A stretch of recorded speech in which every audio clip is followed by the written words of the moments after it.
Welcome and thank you for joining today's webinar, The Insider Threat is Real, with cybersecurity expert Derek Smith. You're also joined by Beyond Trust Senior Director of PAM Product Marketing, Scott Lang, who will run through a brief introduction and demo of Beyond Trust towards the end of the webinar, so be sure to stick around for that. My name is Sarah and I'm your host today. Before we dive into the webcast, I just wanted to touch on a few housekeeping items. First thing, all attendee lines are muted. However, we love keeping these webinars interactive, so please submit your questions via the chat box in the GoToMeeting console. You should find that on the side of your screen. I will be moderating those throughout the webinar, and we will try to cover your questions at the end of the webinar during our Q&A time. Also, today's session is being recorded, and as attendees, you will all receive the link to the recording and to the PowerPoint via an email later this week or early next week. The recording will also be available on beyondtrust.com. So at this point, I'd like to turn the phone over to Derek. Derek, welcome. Thank you so much for joining us today. Please take it away. It's all yours.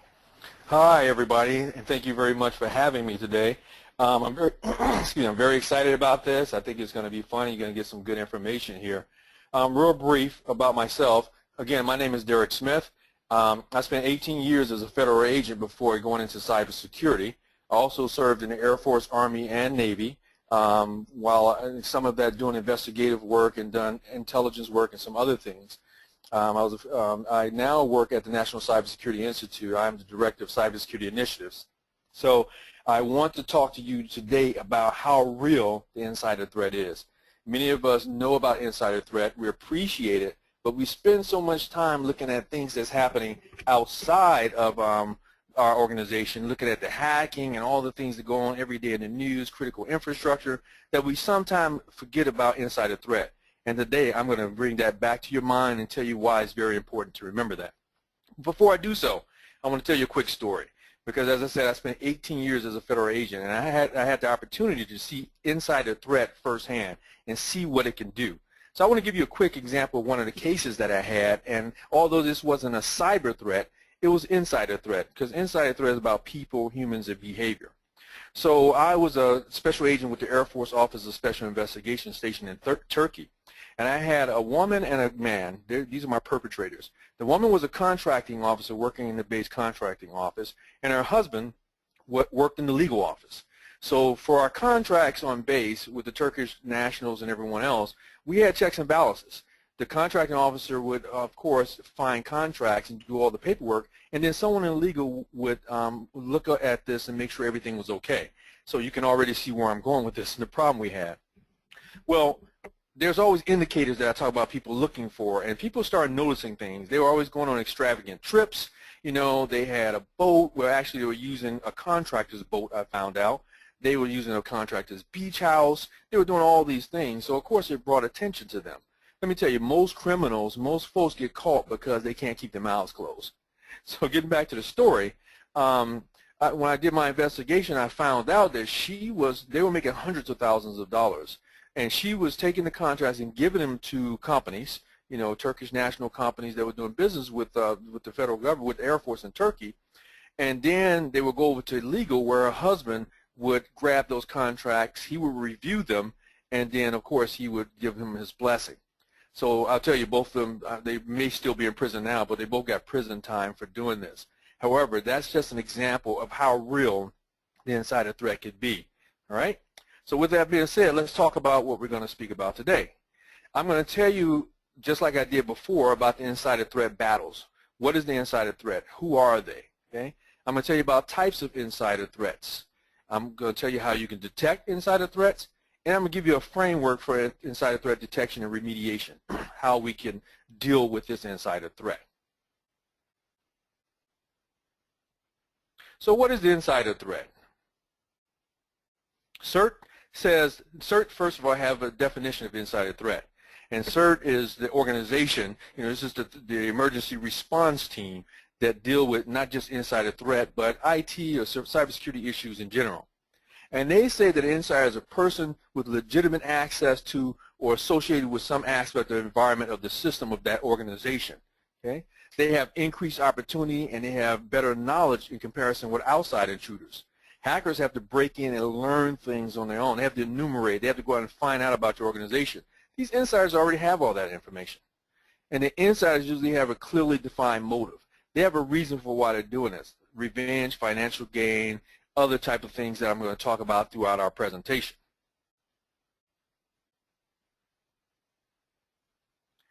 So a little bit about who this insider is.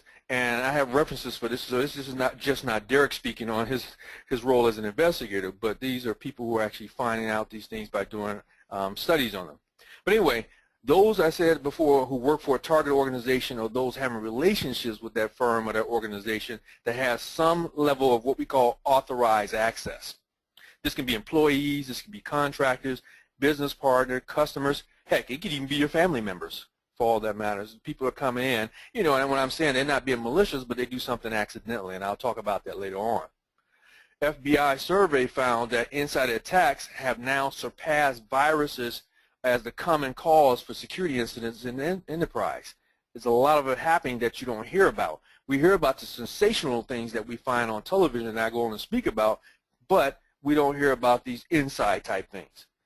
25% of respondents felt that over 40% of their financial losses were actually due to malicious actions by insiders. You catch that number? 40% of their financial loss was due to insider activity. Let me just pause to say this. Although hackers and other folks, you know, foreign governments, whatever it may be, can cause damage to your networks and to your organization, it shows that the most damage can be and often is caused by insiders. The Identity Theft Resource Center says that data breach due to insider theft 13% was 13%. Right? And the U.S. Secret Service says that 67% of the respondents for their crime report reported insider attacks are the most costly and damaging types of attacks. Now you see there's some older dates on this, but I stay up on these things, and these numbers have not changed a great deal.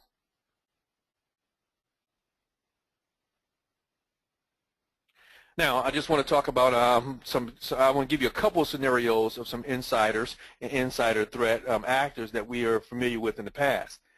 All right. The first one, of course, we all know who that is in this picture. This is Edward Snowden. And by the way, I live in Washington, D.C., and we're now, I should say they're now filming a story on Edward Snowden in the area. I saw them out yesterday. The film crew and everything were filming in front of the White House yesterday. So this guy has become anti-hero, a hero, whatever it is. He has a movie now. But in NSA contractor Edward Snowden, you know he leaked classified information into certain NASA programs. Now the thing about it, and by the way, I worked for Booz Allen just as he did, this made him a privileged user. You know, he had access to all types of information. But the important thing about Edward Snowden is that he did not have a need to know for this information. So I'll tell you this, there was something wrong with that system where he was able to access and get information that he should not have been privy to. Detection failed due to lack of enforcement of the monitoring tools that were available, okay, or that maybe were not available. But something happened. There was a breakdown somewhere, as we can see. Some other blasts from the past. When I was an agent, I remember all these cases very well.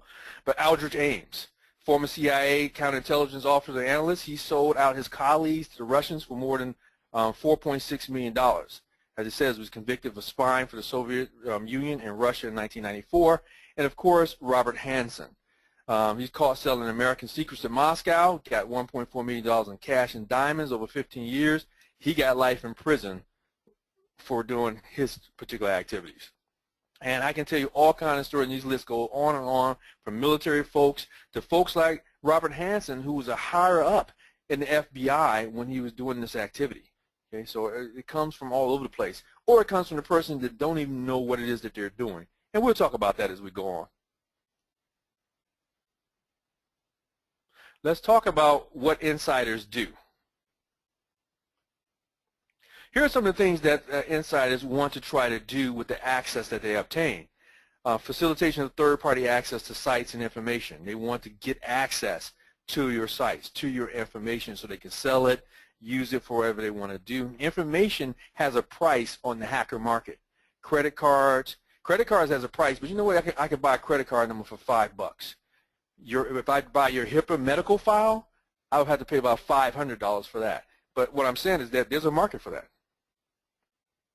Also, they want to directly sabotage some of your activities. Say if it's your critical infrastructure or your system in general, the goal is to sabotage it.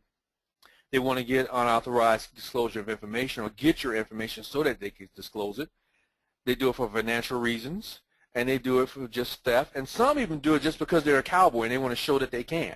They want bragging rights. Let's look at the types of insider threat. And first of all, I want to start with the 4 different types of insider. And the first thing we have is a pure insider. And this insider is an employee who has all the rights and access associated with being an employee. So they've started with the company. We gave them the right to come on and do certain things. Now, this employee usually has keys or a badge to allow them into the organization, and they have their user IDs, their passwords, and things that allow them access to the company's network. Okay? What we call this is authorized privileged access. Okay? Now, let me say that this person, the pure insider, is the most dangerous type, as they can cause the most damage to your organization based on that access that we give them. The second one is the insider associate. And this insider associate, these are people such as contractors like your cleaning crew, your security guard at your building if you have any, who have limited authorized access to your facility or network. So they're authorized, but it's very limited. Of course, the guard walking through the building should not be able to get onto your network system, nor should the cleaning crew. But they do have access. People leave things on their desk. People leave computer screens up and open, right? These folks are not company employees, and they don't need full access to your network. But while these folks do not have access to your company's network, they often have limited access that's going to give them contact with important company information, as I just told you about, okay? And many of these folks have access to your facility at night. So that makes it even more important that you watch what they're doing, that you not watch them, but you're cognizant of what they have privy to. Okay? They can actually read, or worse, they can even copy sensitive information that employees often leave out on their desks, or as I told you before, unlocked on a computer. So even if you left this information on your desk and then lock your doors, remember that the security guards and the cleaning crew often have a master key, and that can get them through most locked doors.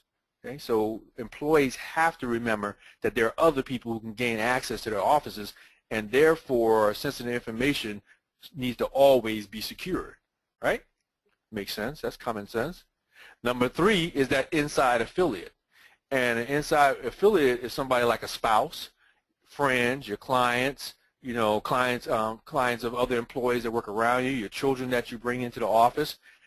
Not malicious, right? But basically, this could be simply them coming in and visiting and obtaining a badge that gives them access to your facility.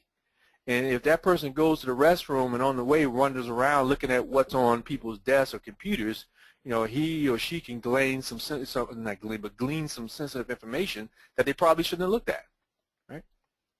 And then the last one is that outsider affiliate. Now, outside affiliates are non-trusted outsiders who can open access, who use open access to our systems, like wireless service to gain access to a company's resources.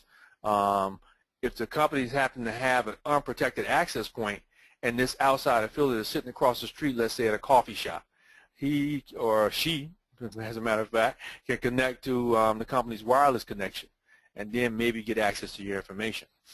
I do want to take a step back, and we talked about associates and things like that. A lot of breaches come not from activities from your employees, but from the people you do business with. Look at the Target breach, and it happened from an air conditioning company that had access to Target systems. So although, let's just pick Target for a moment, or any organization, but even if they have great controls, great security controls within their organization, they could have a problem because they use a vendor who may not, the cleaning crew. What if the cleaning crew have to come in and log into the computer when they come into the building? So now they have some access, and they have at least something to log into your system. Now, what if I was to get that person's password, get into the system, and now as a hacker, I can escalate my privileges and get access to other information? That cleaning crew probably does not have the same level of security that, let's say, Target has. So you see my dilemma here. Excuse me.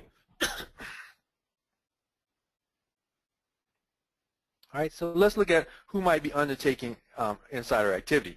So I told you the type of insiders, but now we're going to look at who's actually doing this type of thing. And this is just a few examples. But of course, terrorists and their associates. You know, we hear a lot of things in the news these days about terrorists having very, very sophisticated abilities when it comes to hacking. You know, we have moles. And what I mean by moles is a couple of different things, but there are companies, remember, I do this every day, and some of you probably do as well.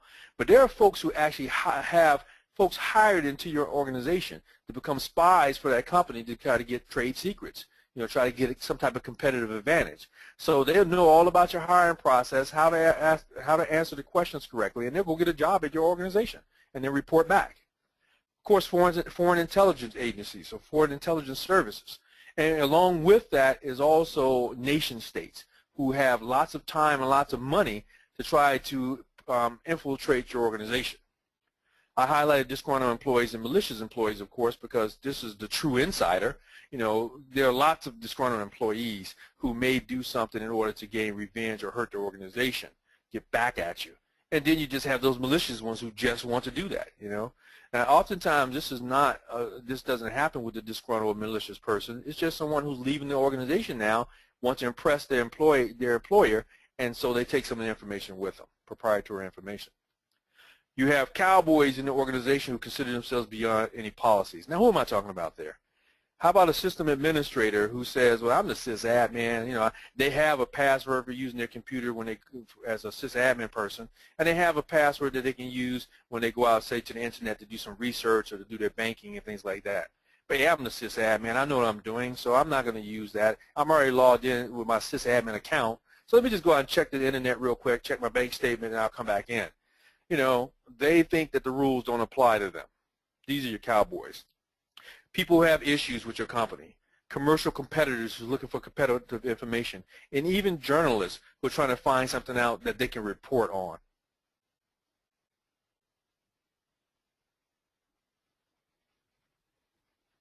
Sorry, I'm pushing the button and waiting for it to move forward. Okay, so what do?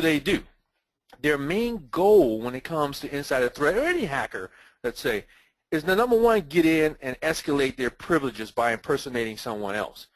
What I mean by that, I gave you an example of someone who gets the password from a cleaning crew person, or let's say the receptionist who works there. She's going to have limited access. My goal as a hacker, of course, is just to get in the door first. Once I'm inside the door with the receptionist or whomever's password, now I can search around, take my time, and find a way to escalate my privileges, meaning get access to higher level information that I shouldn't have access to. Privilege escalation by exploiting vulnerabilities. Again, I'm going to look for vulnerabilities I find in your websites, your pages, whatever it may be, your network, so I can exploit those and again escalate my privileges. Or I already work for the company. Let's say I work for the company and I'm the receptionist, again, not to pick on any receptionist, but I'm curious about what other people make in the organization.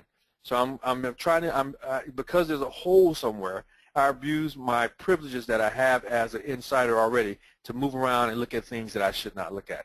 When I used to be a special agent at the U.S. Postal Service, and I had a case where folks were doing that with the senior executive services. They were getting access to their files to see what the senior executives were making.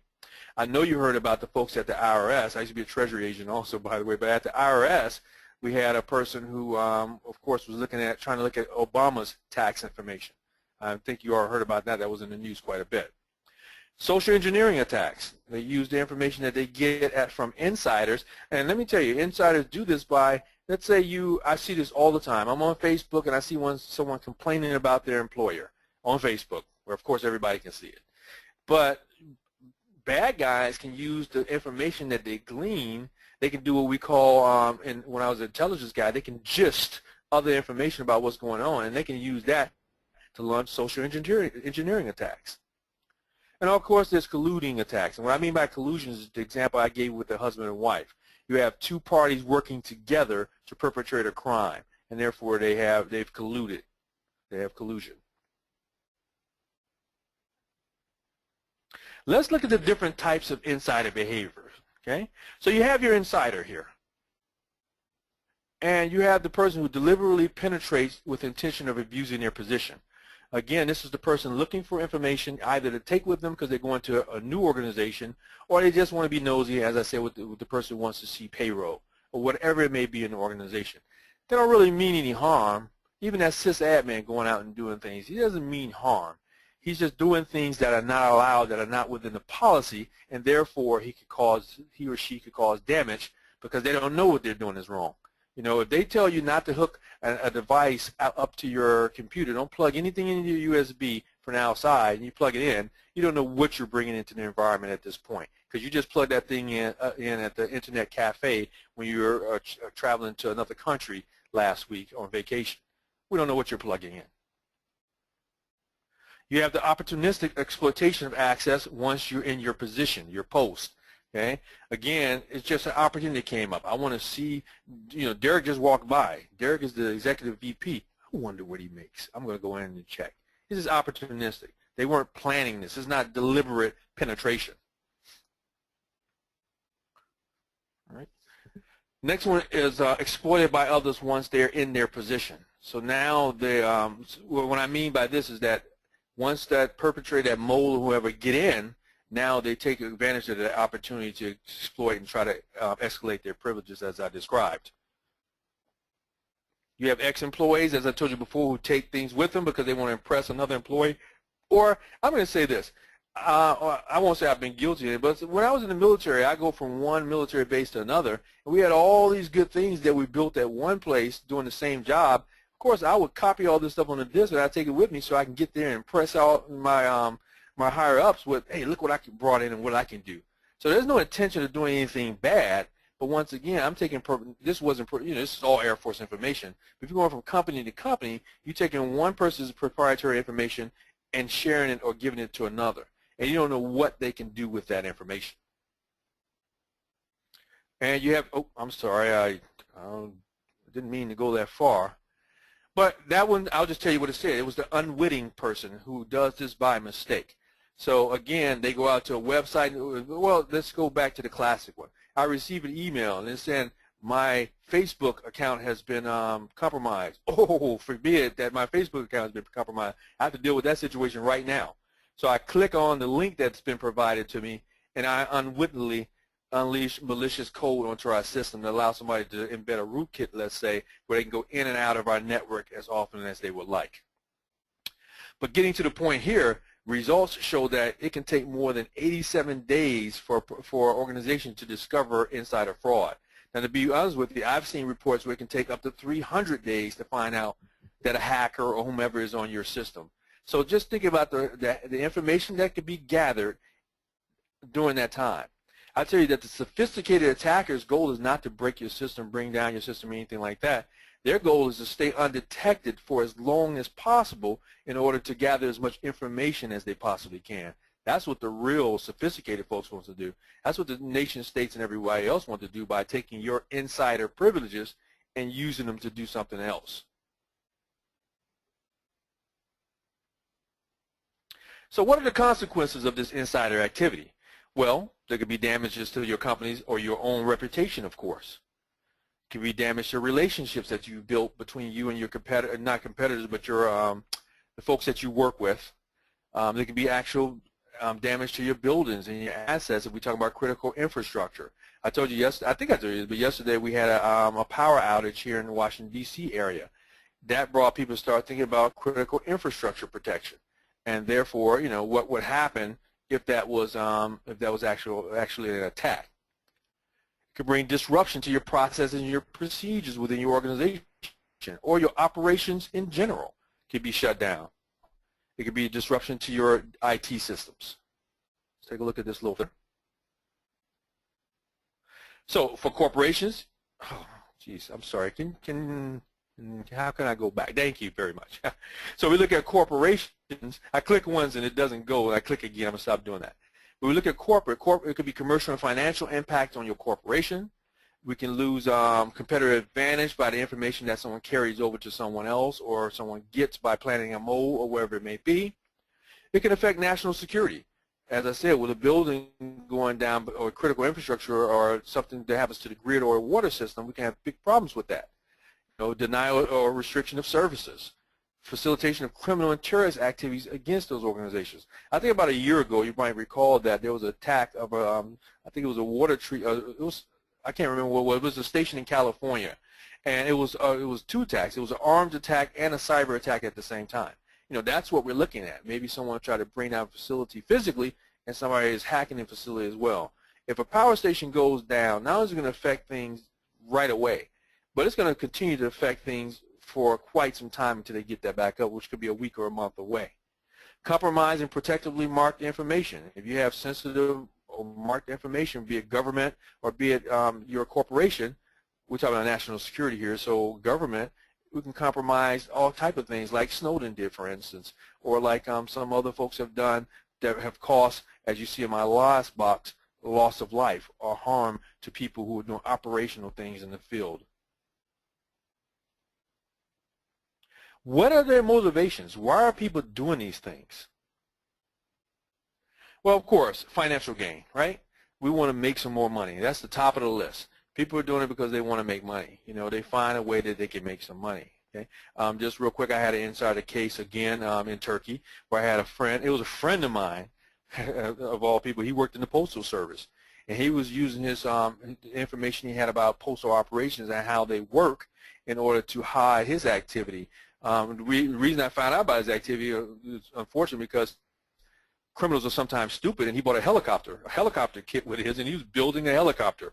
And where did he get that money from? Well, he had embezzled $80,000 from the Postal Service using his insider knowledge, and basically he used those things that you send for bills. I can't think of it right now. Money orders. He had a money order scheme going on.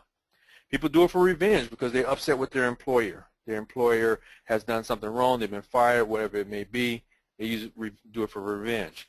The cowboys, I won't even say cowboys, but the outsiders, the hackers who do it for status and recognition. Hey, I hacked Sony. You know, I hacked Target. I hacked whatever fill in the blank organization you want to put there. People do it for friendship and loyalty. Hey, I want to help a friend. You know, they started a business. They need some clients. Let me go into our client file, take some of that, take some forms, take all the things you need to set up his business. Oh, man, that's a big no-no. It might be ideological reasons, or it could be fear or coercion. Somebody could actually be threatening you to bring them this information. All kind of motivations. The list goes on and on. Now, we have the motivations. We have what they're doing. Now, let's talk about how do we detect insider threat, and next, how we stop it. So possible indicators of threat. Let me say this. There's no one single factor. There's no one single thing. There's a lot of things you have to look at. Mainly, I find out for two reasons. People talking too much or people buying too much. All right? They're buying things that you know they can't afford at their salary, or they get, you know, when somebody does a crime, it is no good if I have to keep it inside and can't tell anybody about it. So if somebody's going to go to a bar or someplace, tell a friend, they're going to talk about it. Okay? What we look for and what we have is there are clusters and specific combinations of those things, talking and buying, whatever it may be, that's going to alert us to this possible threat. Now, there might be some alternative explanations for that, but we have to weigh everything together, put it all together, combine it, and see what it is and if that alternative explanation takes place. The main thing that I'm looking for is changes from their normal behavior. We have a baseline. This is how Derek normally acts, but look at Derek now. He's a big spender. You know, he has this big new car. You know, he's talking a lot. He's bolstering about the things he's doing. We look for changes in normal behavior, and I'll expound on that in just a moment. Okay? We have to assess it in the context of the employee role, the activity. What is his normal activity? What does he have access to? And did he have the opportunity and the capability to cause harm by whatever activity he's engaging in? And then we look at the legal issues and make sure that we're not being discriminatory towards people based on what it is they're doing in their behavior. You know, we're looking at true fraud indicators, true insider threat indicators. That's what we're going to base our decisions on. So let's look at these possible indicators a little bit closer of insider threat so you can take this back with you and actually use this information. We look for behaviors of concern, such as individual behaviors, individual vulnerabilities. Is that person drinking too much? That person has some habits, some gambling problems. I worked in Las Vegas for 10 years as an agent, And I would see people do all kind of things as insiders based on they owe somebody some money, or they just have a gambling habit and they need some more money to now go out and do these things. People take advantage of those vulnerabilities. They can exploit those vulnerabilities. Changes in lifestyle and work behaviors, as I told you before. First of all, let me say this. You're probably thinking to yourself, well, this is cybersecurity. We should be talking about cybersecurity. All this happens because it's human and it's behavioral. When we talk about insider threat, we're talking about human behavior. We're talking about looking at behavioral things and paying attention to those. There's not a lot of technology. We talk about some things we can do in combination, but you got to combine technology. I was going to say there's no technology alone. You have to combine technology, and you have to combine behavioral things and educational things in order to combat this. Look for changes in lifestyle. Look for suspicious behavior again, buying too much, saying too much, trying to get access to too much, asking questions that they should not be asking, as Snowden was doing. Look for those type of things. Unauthorized behavior again, Snowden, looking at things that he shouldn't look at, trying to find things that he shouldn't be finding, access things he shouldn't access. Let's explore this a little more. Now, greater the number of indicators present, because it's not one of these things working together. You see, I have them interlocked with the warning in the middle. The greater the number of indicators present, the greater risk that we have, the greater the risk. Okay? We look for combinations and clusters of these possible indicators. Individual vulnerabilities, we talk about that, addictions, personality traits, those type of things. They may have some alternative explanations for them. We looked at changes in lifestyle again, their timekeeping, decreased quantity and quality of their work, obvious changes in their financial status. On their own, this is not necessarily an indicator. As I said, they might have some alternative explanations. And then suspicious behavior include visiting classified areas, abusing access to their databases. Again, on their own, not necessarily indication, but when it comes to these type of activities, alternative explanations become less likely. If I am abusing my access to databases, if I'm using asking coworkers some strange questions, probably going to be hard to explain those away.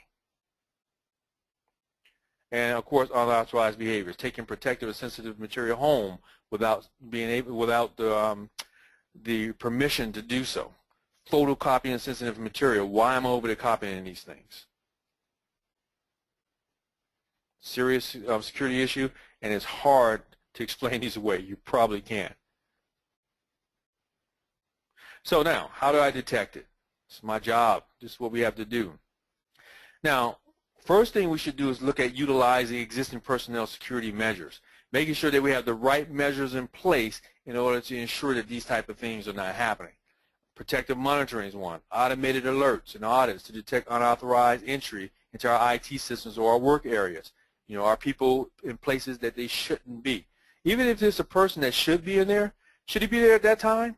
If my sysadmin that I told you about works at night, why am I seeing them log in at 8, 9, 10 in the morning? There may be a logical alternative or explanation for that. It might be working somebody else's shift. But at least we have to be alerted, as you see, to that so that we can question it. Our aim is to develop practical and reliable tools to support the decision that we're going to make about insiders. It's going to be some type of psychological decision that we make based on what it is that we're seeing. All right, case studies show that evidence of behavioral concern about insider. Case studies basically show this. There are always some type of indicator. We just have to recognize them and look for them. Okay. We want to develop checklists that we can use that can be applied when we are in the recruiting stage. The best place to catch people that are potential insiders is in the recruitment stage. When it comes to references and things like that, really do check those references. Really do find out something about the person that you are hiring. I did an entire blog on, do you know the person that you're working next to? Do you trust them? Because what happens is this. If I come to work for you tomorrow from Booz Allen, as Snowden did, there's automatically an element of trust. Oh, he's one of my coworkers. He works here. It's okay to leave this on the desk when we go to lunch because he works with me. Well, you don't know the background of that person. You don't know what checks were done, and you don't know anything about that person. He has not really earned that trust. And even if you've been working with a person for a year, do you really know? So you have to, and I'm saying you, but that personnel, that's where it starts, in personnel, in the recruitment stage and in the interview stage. I have security interviews and things like that. You have to watch that person. You have to be cognizant of what these people are doing. Some examples of procedural solutions include prevention by pre-hire screening, as I said before. And what's most important to me, of course, I work in an educational setting, but I truly believe this, and that's training and educating your employees. Number one, to recognize when they see activities going on, and number two, to know what they're doing so they won't unintentionally become an insider themselves. Okay, that's what these use policies and all that is for. But we have to be, this have to be emphasized on a regular basis, not just once a year where I watch a video and I click through it while I'm also on Facebook and doing other things just so I can fulfill the requirement. One of the things we have to do as security folks is establish good audit procedures. Are we looking at what people are doing? You know, we all have all these audit logs. We collect all this data. It's no good unless someone comes back and look at it or has a good way to report something to you, and then we got to read the report. Okay? Disable access at appropriate times. So when a person leaves, let me tell you another quick story. I promise not too many more stories. But when I was working at Booz Allen Hamilton, we had a layoff of 1,000 people. So everybody was shaking in their boots about who was going to be laid off. But here's the problem. Folks who were lower-level employees, lower to mid-level employees, as soon as they got notice that they were laid off, they had to pack their things and be escorted out of the building. The higher-ups, let's just say one of my bosses, he made over $1 million a year. But the higher-ups were allowed 30 days before they were going to be relieved of their duties. Let me ask you this. Does Derek, as a mid-level employee, have more at risk with losing my job? I can go out tomorrow and probably get another security job. Or does that $1 million person who has 30 days access to all the materials, is he more of a risk? I argued that, and you know and I didn't win that argument. But here you have an organization, and I'm sorry if you own it, but you have an organization that that's letting a guy who earns $1 million and have all the reason in the world to take some proprietary information with him, either to start another business or go elsewhere, have 30 days to collect that information. That's unthought of, and I apologize if there's Booz Allen folks on there and I mentioned the situation, but it's a real situation because the insider threat again is real. Develop practices, best practices for prevention and detection of insider threat.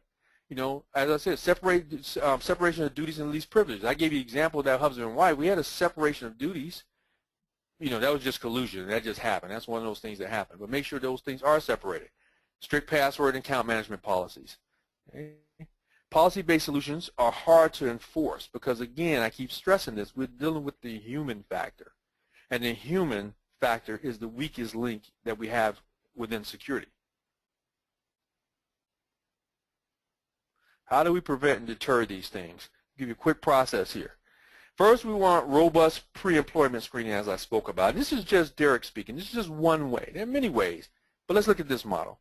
Prevent those with intent from joining your organization in the first place through pre-screening. Okay? Identify those who could be vulnerable. You know, drinking problems, gambling problems, spending problems, whatever their habits may be. We have to identify those. I'm not saying identify them. This is not the minority report. We don't identify them and take action. We identify them and then we pay attention. We teach our employees to pay attention. Now we have comprehensive ongoing security measures like limiting their privileges, limiting opportunities to take advantage and be opportunistic and, and take advantage of some of these activities. Maximize deterrence. And even with that, that's policy. Make it, set the example if you have to when it happens. I'm not saying pick somebody, but you have to show that we're serious about this and maximize the deterrence for it. Provides means for your employees to safely report their concerns, report what they're seeing. And also when they come to reporting, they'll say, no, I've been knowing Dirk for 10 years and he never do anything like that. No, listen to them. Give them a way to report where they say, I feel safe reporting to you. I feel okay with that. All right. Positive management practices. Reduce disaffection with the person. What I'm saying is manage the person. Pay attention to employees and figure out what's ailing and what's bothering them, and then you can deal with it and not have a disgruntled employee in the first place. Strong security culture, education, appreciating the threat and the responsibilities of your people, compliance, awareness, being awareness to signs, teaching it to folks, okay, being willing to report. All right. Down the road, what can we do? What's happening down the road? What's coming as far as we're concerned with, and we're getting close, folks, so bear with me, but what's coming?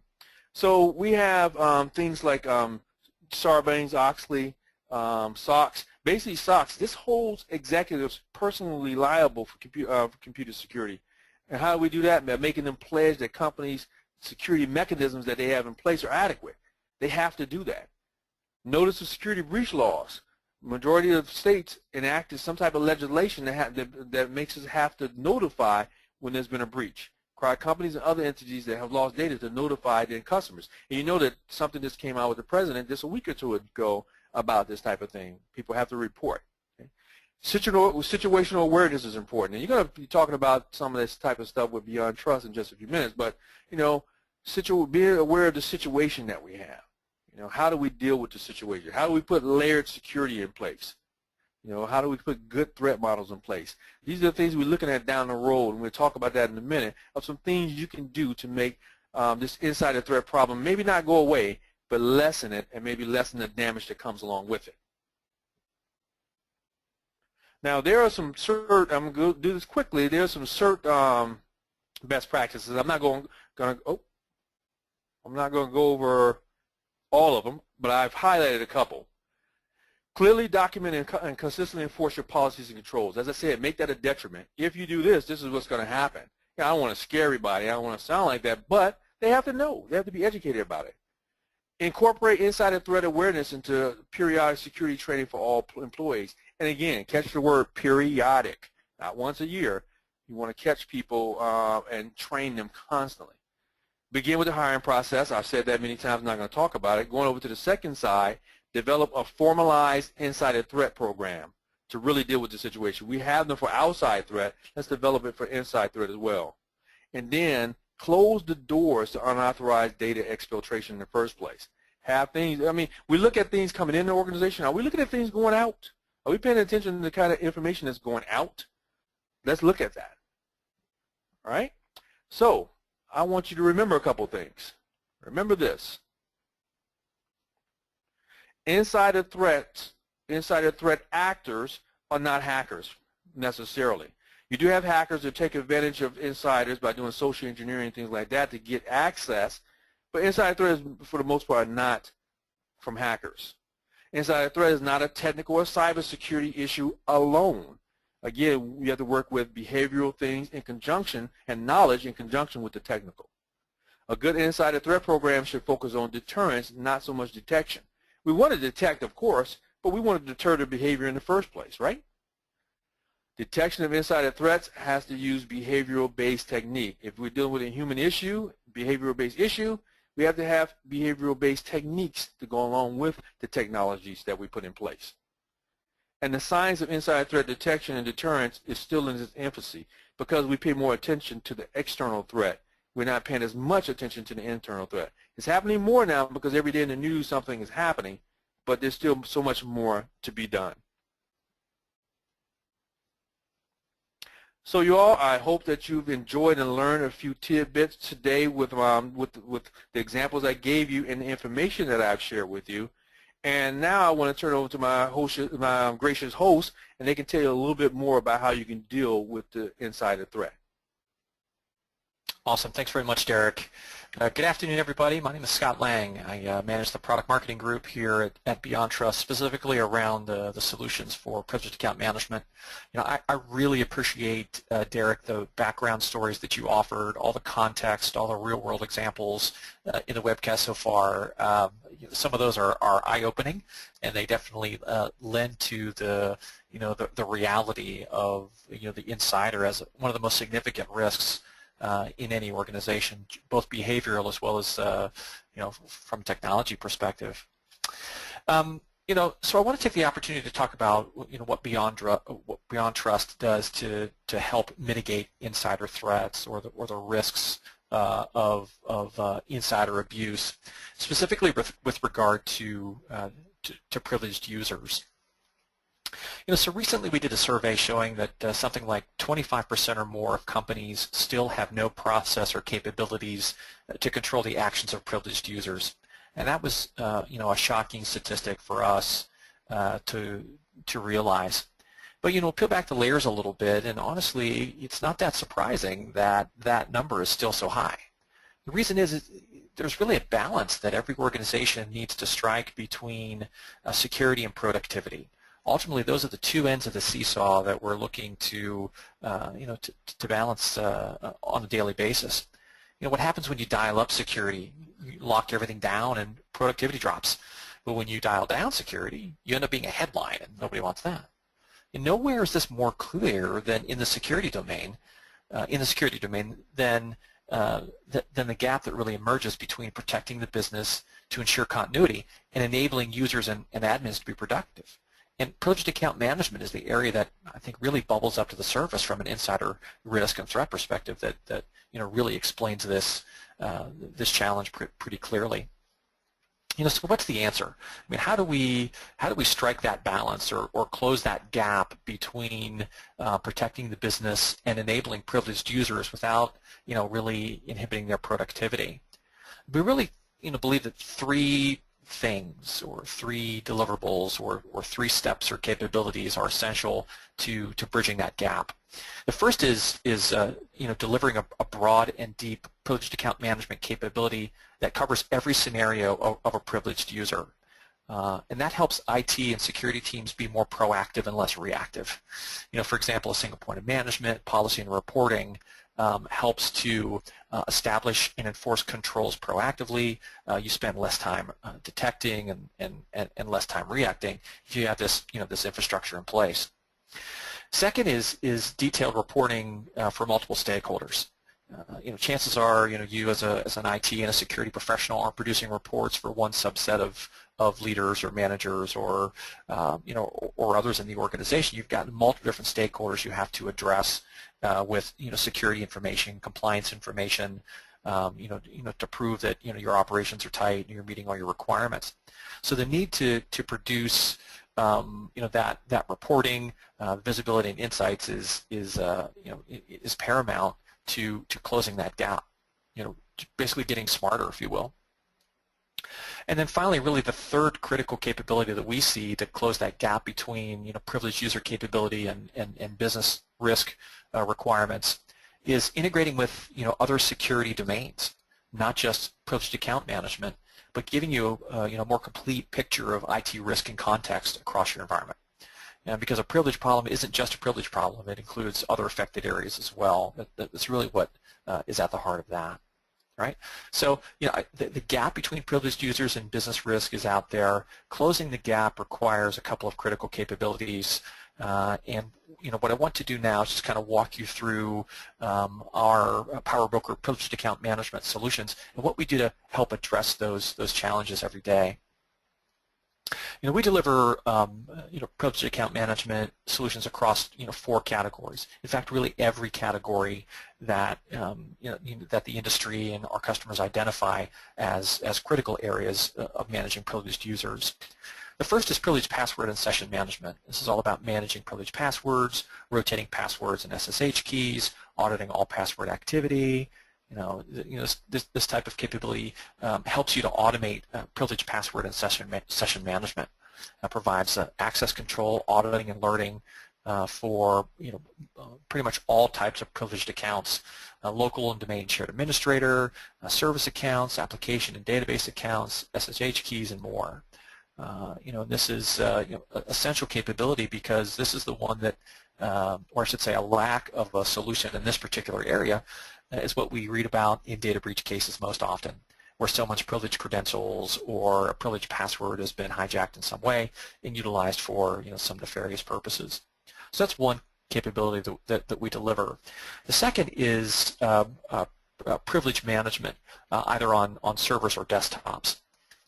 So, for example, managing privilege and shared accounts for Unix, Linux, and Windows servers, allowing IT organizations to efficiently delegate Unix, Linux, and Mac privileges and authorization without disclosing passwords.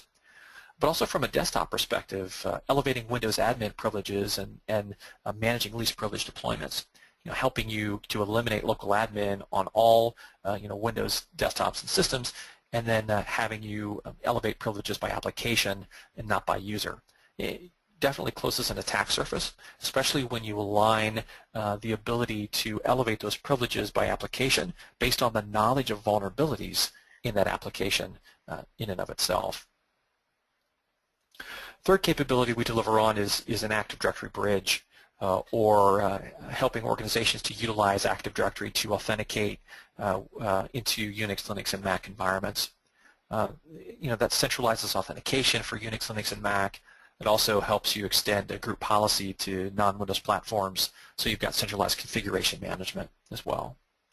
Really, the fourth area that we deliver privilege account management capabilities into is in the area of auditing and protection, or auditing all access and system changes, addressing compliance, and enabling rollback of unwanted changes to AD objects.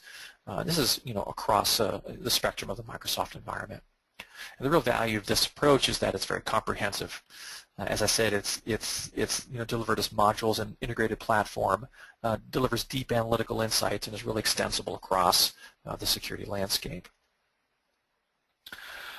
But there's more to it than that. It's not just a privilege problem, as I mentioned. One of the real values that at Beyond Trust we really deliver to our customers is the ability to look outside of just the privilege silo and integrate information as far as vulnerabilities go. So you, as security and IT decision makers, have great information to make decisions based on risk, user risk, asset risk. We can correlate information for privileged passwords, users, accounts, and systems, and apply threat analytics to that to basically give you a risk profile that you're operating under. And you can make much better risk decisions both from an insider perspective as well as an external perspective as well. So, we're proud to have earned the endorsement of several third-party industry analyst firms in our approach to addressing privileged account management problems or addressing the issues that are brought about by insiders and insider risk. You can see some of the quotes here, as well as some of the sources of those quotes here on the slide in front of you. I won't read those to you. But in essence, a lot of very important endorsements and validation of our approach to solving the privileged account management problem. So thanks so much for your time in listening to us today. I'm going to turn it back over to Sarah. Sarah, I believe you're going to introduce a poll here. Thanks, Scott. Okay, guys, another poll, and then we had a bunch of questions that came in. Just based on what you heard from Scott, what you saw, would you like to receive a free trial for one of our PAM solutions? So I'm going to leave that up for just a couple of moments. If you select yes, somebody will be in contact with you to learn a little bit more and then to send you a trial depending on what product you're looking at exploring. So let's go ahead and jump into the questions. Derek, could you provide a list of the behavioral indicators, in quotes, that employees are being trained to recognize in detecting and identifying insider threats?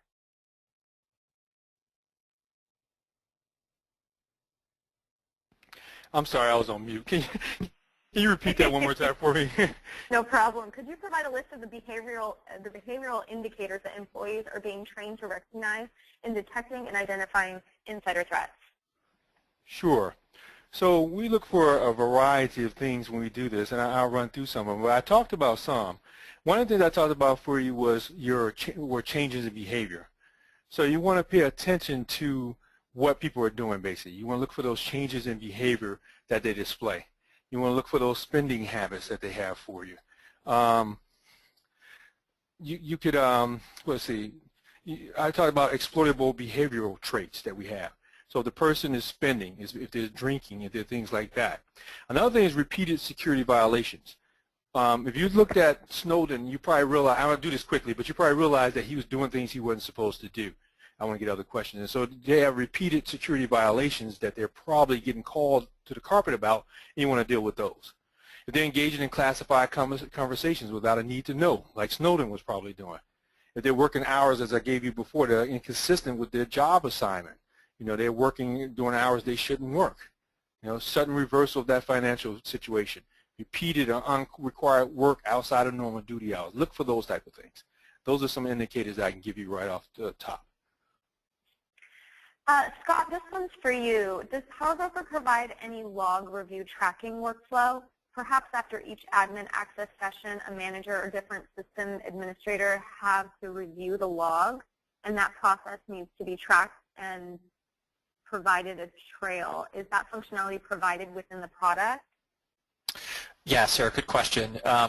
Short answer is yes. A couple different mechanisms to accomplish that. Not just log review, but the solutions, each of the different solutions in the portfolio offer session monitoring and recording, almost like a DVR style recording.